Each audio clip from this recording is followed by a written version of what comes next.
I'm chewing on a piece of gum and I'm about to spit it out. See if it sticks.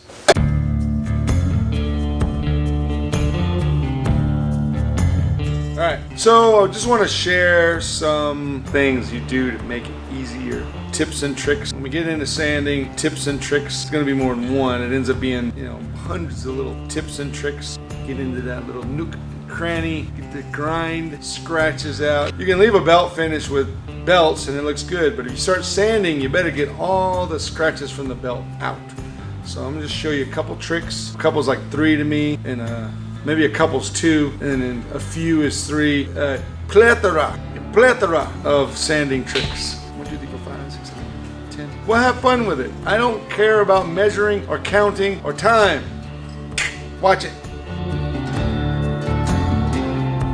So, the first part of this really is what kind of sandpaper. I have one specifically that I really like, and then another one that I'll use if I have to. So the specific brand is called Mirka from Finland, and I'll use it in grits from 80 all the way to 600. Usually when I go past 600, then I'll switch over to Rhino Wet, like if I'm doing Damascus or something. But that's for another video. This is just basic, getting the scratches from the grinders out, whether it's your disc grinder or your belt grinder. So this is the stuff that I use.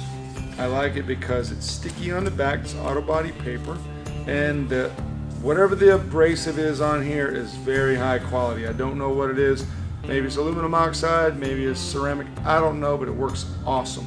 Doesn't fall off like a lot of it will just fall off. This won't. 3M makes some too. It happens to be very expensive, and I don't think it's the same quality. So usually 3M makes a great product for this, but I found that the 3M will leave the adhesive is still on the sandpaper part, which I don't like. So I use the Mirka. It's not that expensive, and it's very, very good. So what I like to use as a backing blocks, I'll use micarta or G10. And one side will be flat micarta, maybe there's a little radius on one edge of it, and one side's sharp. And then the other side, I'll use Poundo board. Poundo board is something, I think you get it from Weaver. It's used in the leather making, so if you're gonna do tooling or something on the leather, I don't really know what people use it for in leather, because I don't make leather anymore. I've done it, but I don't do it anymore because it totally drives me crazy. But that Poundo board, it's black, hard durometer rubber, and I put one side of my sanding stick with that stuff. And that allows it to just kind of get into little nooks and crannies and spots and blend everything all in. These are very nice finish if you're doing a nice satin. I didn't say that. Satin is what I wanted to say. Satin hand rub finish. So the other one is, I'm taking a steel rod. I have a really hard durometer hose.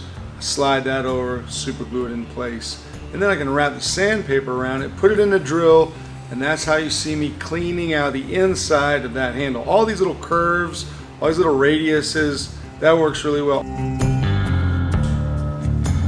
So when you have a grind, it's a little plunge. It might be sharp, it might be raised. Mine usually swoop in. I like, my older knives, they're tighter. I like the arced, swoopy radius plunge. Hope that makes sense. But sometimes it's really difficult to sand that out. So have that little wedge, and I'm resting it on my finger. And the wedge is a really hard piece of wood. In this case, it's a piece of stabilized maple. But they change. I just use whatever I can find. Sometimes I make a fancy one. Sometimes I make it out of micarta. But for now, this is the one I have. Reason they always change is because I lose them, and you probably will too. So a couple things. Watch Forged. It's an online series. You purchase it. It's yours. You watch it as many times as you want. All this stuff is videoed and in detail how you do all these cool things. How to forge, how to grind, how to heat treat, how to shape your handle, how to make it sharp. Also, subscribe to my YouTube. Just go bloop. It's easy. It's a click away. So I appreciate you watching. I like sharing these tips. I like sharing techniques to make you a better maker. I'm not, otherwise I wouldn't be on here. So this is my whole purpose in this, is sharing the art so that you can get better at it. Thanks for watching.